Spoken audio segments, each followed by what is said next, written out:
Hello students, how are you all. Welcome back on my channel chemistry classes.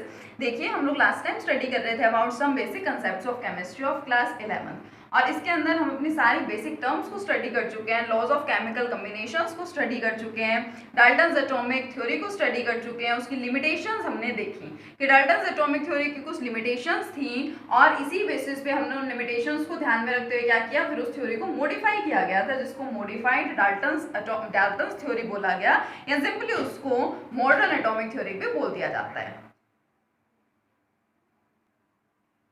तो हम देखते हैं अपना next topic, that is Berzelius hypothesis. देखिए, जो हमारा मेन टॉपिक है एक्चुअल में यहाँ पे, दैट इज एवोगैड्रोस हाइपोथेसिस। जो हमारा मेन टॉपिक है वो तो क्या है, एवोगैड्रोस हाइपोथेसिस है। लेकिन इससे पहले एक और हाइपोथेसिस दी गई थी, बर्जीलियस ने एक और हाइपोथेसिस दी थी जिसको बोला जाता है बर्जीलियस हाइपोथेसिस। दोनों में थोड़ा सा डिफरेंस भी है और दोनों के अंदर रिलेशन भी है, ठीक है, दोनों एक दूसरे से रिलेटेड भी हैं और इनके अंदर एक छोटा सा डिफरेंस भी है। देखिए, क्या हुआ था, जब सारे लॉज को डिफाइन कर दिया गया था, डाल्टन्स एटॉमिक थ्योरी को एक्सप्लेन कर दिया गया था, उसकी लिमिटेशंस वगैरह सब डिस्कस हो गई थी, तो उसके बाद क्या हुआ, बर्जीलियस एक साइंटिस्ट थे। उन्होंने क्या किया, उन्होंने ये देखा कि जो हमारे लॉज हैं, ठीक है, और लॉज में भी स्पेशली कौन सा वाला लॉ उन्होंने देखा, लॉ ऑफ कंबाइनिंग वॉल्यूम्स, ठीक है। उन्होंने इस लॉ को देखा क्योंकि ये जो लॉ था ये किससे रिलेटेड था, वॉल्यूम से रिलेटेड था। और ये लॉ क्या कहता है कि अगर मान लीजिए हमारे पास उस टाइप का कोई गैसियस सब्सटेंस है, उसको बैलेंस हमने किया था, इसकी वॉल्यूम, इसकी वॉल्यूम और इसकी वॉल्यूम हम नोट डाउन करते थे, तो इनके अंदर जो सब्सटेंसेस प्रेजेंट है उनकी वॉल्यूम्स का जो रेशियो था, that ratio was simple whole number ratio, simple whole number ratio था। ये लॉ ऑफ कंबाइनिंग वॉल्यूम कहता था। उसके बाद हमने स्टडी की डाल्टन्स एटॉमिक थ्योरी, और डाल्टन्स एटॉमिक थ्योरी में जो भी था वो सब किससे रिलेटेड था, that all was related to the atomic mass of the substance. जो भी हमारे पास सब्सटेंस है, मतलब एलिमेंट्स है, एटम्स है, उनके मासेस से रिलेटेड था डाल्टन्स एटॉमिक थ्योरी में। तो इन्होंने क्या किया, बर्जीलियस ने इन दोनों को कंबाइन कर दिया। ही combine law of combining volumes and Dalton's atomic theory, और दोनों को कंबाइन करके, दोनों को ध्यान में रखते हुए उन्होंने एक हाइपोथेसिस दी, मींस एक लॉ ही उन्होंने दिया था। तो देखिए, बर्जीलियस ने अपने लॉ में, अपने हाइपोथेसिस में क्या बोला था कि equal volume of gases under similar conditions of temperature and pressure. ये वाली कंडीशन हमारी पहले भी थी कि सिमिलर कंडीशन होनी चाहिए टेम्परेचर और प्रेशर के। जब रिएक्शन स्टार्ट हुआ है तो जो आपके पास टेम्परेचर और प्रेशर कंडीशंस है वही रहनी चाहिए थ्रू आउट, ठीक है। तो इसके अंदर क्या होता है, equal volume of gases contain equal volume of atoms. इन्होंने अच्छे से समझने की कोशिश कीजिए आप, यहाँ पे इन्होंने क्या किया बर्जीलियस ने, मैंने आपको बताया बर्जीलियस ने लॉ ऑफ कंबाइनिंग वॉल्यूम्स और डाल्टन्स एटॉमिक थ्योरी को क्या कर दिया, एक दूसरे से कंबाइन किया, एक दूसरे से कोरिलेट किया। तो उन्होंने क्या कहा, देखो ये लॉ क्या कहता था, सिमिलर कंडीशंस बताता था कि under similar conditions of temperature and pressure, इन्होंने बोल लिया, ठीक है, and equal volume of gases, इन्होंने गैसेस की वॉल्यूम की भी बात कर दी, और फिर इन्होंने साथ में क्या लिया, contains equal number of atoms, ठीक है। आप नंबर ऑफ एटम्स भी यहाँ पे लिख सकते हैं ताकि आप कंफ्यूज ना होए, contains equal number of atoms, क्योंकि यहाँ पे हम मेन एटम को स्टडी कर रहे हैं, एटम के बारे में हम डिस्कशन कर रहे हैं। तो उन्होंने एटम्स को देखिए किस तरह से कंपेयर किया, एक एग्जांपल की हेल्प से मैं आपको बताती हूँ। H2 + Cl2 gives 2HCl, और लॉ ऑफ कंबाइनिंग वॉल्यूम्स के बेसिस पे तो हमको ये पता ही है, ठीक है। अब उनका कहना ये था कि अगर आप इसको बोल रहे हैं 1 वॉल्यूम, इसको बोल रहे हैं 1 वॉल्यूम, इसको क्या बोल रहे हैं 2 वॉल्यूम, इसकी वॉल्यूम कितनी है 2, वॉल्यूम क्या होती है, जो इनके आगे कोफिशिएंट्स होते हैं, ठीक है। तो इसी में ही उन्होंने क्या कहा कि हम इनको एटम्स की तरह से भी कंसीडर करेंगे। उन्होंने यहाँ पे एटम बोला, मतलब कैसे, इसके आगे कुछ भी नहीं है, मीन्स 1, ठीक है। अब 1 तो आप ले चुके हैं पहले। अब अगर आप हाइड्रोजन मॉलिक्यूल ले रहे हैं, या मान लीजिए बहुत सिंपल सा आपको एग्जांपल देती हूँ, आप वाटर ड्रिंक कर रहे हैं, तो क्या आपको पता है उसके अंदर वाटर के कितने मॉलिक्यूल्स होंगे, नहीं, कितने भी मॉलिक्यूल्स हो सकते हैं। हमने हाइड्रोजन गैस ली कंबाइन कराने के लिए, क्लोरीन गैस ली, और फिर हाइड्रोजन क्लोराइड की क्या होगी, फॉर्मेशन होगी। तो इन्होंने क्या कहा कि हम यहाँ पे n कंसिडर कर लेते हैं, कि मान लेते हैं जो हाइड्रोजन गैस है इसके n एटम्स हैं, सिमिलरली क्लोरीन के भी क्या है, n एटम्स है। अब इसके भी अगर मैं n एटम्स एज्यूम कर लूँ या लेट कर लूँ, तो इसके आगे तो कोफिशिएंट 2 भी है, इट मीन्स यहाँ पे क्या है 2n एटम्स। और फिर क्या कर दिया गया, फिर इसको सिंप्लीफाई कर दिया गया। आपको सिंप्लीफाई इसको करके लिखना होता है, मींस यहाँ पे भी कोफिशिएंट क्या होना चाहिए, 1 होना चाहिए। और कोफिशिएंट 1 रखने के लिए आप क्या करेंगे, अगर आप इसको 2 से डिवाइड कर देंगे तो यहाँ पे 1 हो जाएगा। तो यहाँ पे सबको क्या कर दिया गया, 2 से डिवाइड कर दिया गया। और फिर रिजल्ट देखिए क्या मिला, ये कैंसिल आउट हो गया। यहाँ आपको मिला n/2 एटम्स, यहाँ पे भी n/2 एटम्स और यहाँ पे n एटम्स। अब मान लीजिए मैं कंसिडर करूं कि मेरे पास एक ही एटम है, तो मैं n की जगह क्या पुट करूंगी, 1।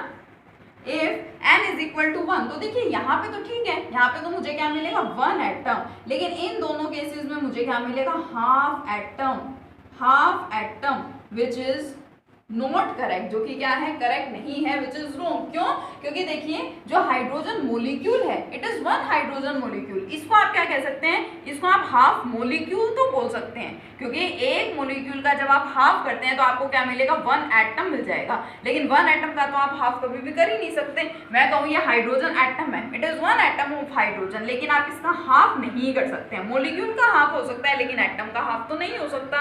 इट मीन्स ये वाली जो कंडीशन है ये क्या हो गई, रॉन्ग हो गई। बर्जीलियस ने क्या किया, बर्जीलियस ने लॉ ऑफ कंबाइनिंग वॉल्यूम्स और डाल्टन्स एटॉमिक थ्योरी को एक दूसरे से कोरिलेट किया। अब वॉल्यूम वाला वो उन्होंने केस लिया और साथ में उन्होंने एटम वाला केस लिया। उन्होंने बोला कि जितनी यहाँ पे वॉल्यूम प्रेजेंट होगी गैसेस की, उतने ही यहाँ पे क्या होंगे, एटम्स होंगे। उसी फॉर्म में हम एटम्स को रिप्रेजेंट करेंगे। तो यहाँ पे उन्होंने n लेट कर दिया और फिर इसको सिंप्लीफाई करने के लिए 2 से उन्होंने क्या कर दिया, डिवाइड कर दिया।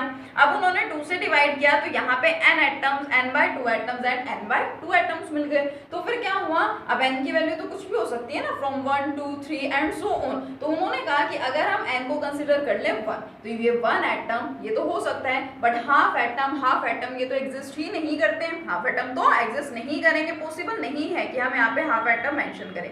तो बर्जीलियस की जो हाइपोथेसिस थी वो क्या हो गई, वो रॉन्ग प्रूफ हो गई। मींस कभी भी ऐसा नहीं हो सकता कि equal volumes of gases under similar conditions of temperature and pressure contains equal number of atoms. लेकिन मैंने अभी आपको क्या कहा कि हाफ ऑफ मोलिक्यूल तो हो सकता है, हाफ ऑफ एटम नहीं हो सकता। तो जो एवोगैड्रो था, एवोगैड्रोस ने क्या किया, उन्होंने जो लॉ दिया था, एवोगैड्रोस ने अपने लॉ में या अपने हाइपोथेसिस में क्या किया, एक छोटा सा चेंज किया। जैसे छोटे से चेंज का मतलब क्या है, जो बर्जीलियस हाइपोथेसिस थी वो हाइपोथेसिस क्या कह रही थी, under volume of gases, equal volume of gases under similar conditions of temperature and pressure contains equal number of atoms. इन्होंने क्या किया, इन्होंने एटम को रिप्लेस कर दिया किससे, मोलिक्यूल से। इन्होंने अपने हाइपोथेसिस में क्या बोला, देखिए कि equal volume of gases, volume को वो ले रहे हैं क्योंकि उन्होंने लॉ ऑफ कंबाइनिंग वॉल्यूम्स लिया है। Equal volume of gases under similar conditions of temperature and pressure. Equal volume of gases under similar conditions of temperature and pressure contains equal number of molecules, contain equal number of molecules। उन्होंने क्या किया, उन्होंने just Berzelius hypothesis में, जो Berzelius ने जिसको atom बोला था, जहां पे एटम से उन्होंने रिलेट किया था वॉल्यूम ऑफ गैसेस को, एवोगैड्रो ने वहां एटम को रिप्लेस किससे कर दिया, मोलिक्यूल से। अब इसके अकॉर्डिंगली देखिए क्या है, मान लीजिए आप इस इक्वेशन को कंसिडर करते हैं तो वॉल्यूम हमें यहाँ से पता है, it will be 1 volume and 2 volumes. अगर मॉलिक्यूल्स की बात करें और मैं n के टर्म्स में लिखना चाहूं तो मैं क्या बोलूंगी यहाँ पे, n molecules. Similarly here n molecules and here 2n molecules. ठीक है, और इसको सिंप्लीफाई करने के लिए फिर से क्या किया जाएगा, अब यहाँ पे 1 होना चाहिए, ठीक है, तो मैं क्या करूंगी, 2 से डिवाइड कर दूंगी, तो यहाँ तो मुझे मिलेगा n मॉलिक्यूल। और अगर मान लीजिए if I consider n is equal to 1, अगर मैं यहाँ पे कंसिडर करूँ कि जो n है उसको मैं 1 लेके चल रही हूँ तो 1 मॉलिक्यूल पॉसिबल है। यहाँ पे लिखूंगी तो 1/2 मॉलिक्यूल, हेयर ऑल्सो 1/2 मॉलिक्यूल, और वो तो पॉसिबल है। देखिए ये हाइड्रोजन का 1 मॉलिक्यूल है और हाफ मॉलिक्यूल ऑफ हाइड्रोजन का मतलब क्या होता है, 1 एटम ऑफ हाइड्रोजन। तो थोड़ा इसको अच्छे से समझने की कोशिश कीजिए, ये लो या ये हाइपोथेसिस आपको किस तरह से समझ आएगी। आप पहले ये देखिए कि दोनों हाइपोथेसिस में ही क्या किया गया है, दोनों हाइपोथेसिस में लॉ ऑफ कंबाइनिंग वॉल्यूम्स और डाल्टन्स एटॉमिक थ्योरी को एक दूसरे से कोरिलेट किया गया। अब अगर लॉ ऑफ कंबाइनिंग वॉल्यूम्स, तो अगर लॉ ऑफ कंबाइनिंग वॉल्यूम्स अगर हम उसका कंपैरिजन करें डाल्टन थ्योरी से तो देखिए क्या है कि equal volume of gases under similar conditions of temperature and pressure contains equal number of atoms की वॉल्यूम्स में और नंबर ऑफ एटम्स में रिलेशन है, दोनों क्या होंगे इक्वल होंगे। लेकिन ये हाइपोथेसिस रॉन्ग प्रूव हो गई इसके अकॉर्डिंगली, क्योंकि वन एटम हो सकता है लेकिन हाफ एटम एग्जिस्ट नहीं करता। तो एवोगैड्रो ने इसको क्या किया, थोड़ा सा एक्सटेंड किया और एटम की जगह उन्होंने क्या मेंशन कर दिया, मॉलिक्यूल। तो देखिए स्टूडेंट्स यहाँ तक हमारे सारे लॉज कंप्लीट हो गए हैं, लॉज ऑफ केमिकल कॉम्बिनेशंस हो गए, डाल्टन्स थ्योरी, उसकी लिमिटेशन, उसकी मॉडिफिकेशन, और ये दो हाइपोथेसिस जो एक लॉ और डाल्टन्स थ्योरी को रिलेट कर रही थी वो भी हम स्टडी कर चुके हैं। यहाँ तक आप बहुत अच्छे से पढ़िएगा। उसके बाद इस चैप्टर का, और इस चैप्टर का ये क्या कंप्लीट केमिस्ट्री का बोल सकते हैं, कंप्लीट केमिस्ट्री का एक मोस्ट इंपॉर्टेंट टॉपिक स्टार्ट होने वाला है, that is mole concept, which is very very important topic, most important topic जो कि हमेशा हर टाइप के एग्जाम्स में पूछा जाता है। तो इसको हम अपने नेक्स्ट वीडियो में स्टडी करेंगे। Thank you.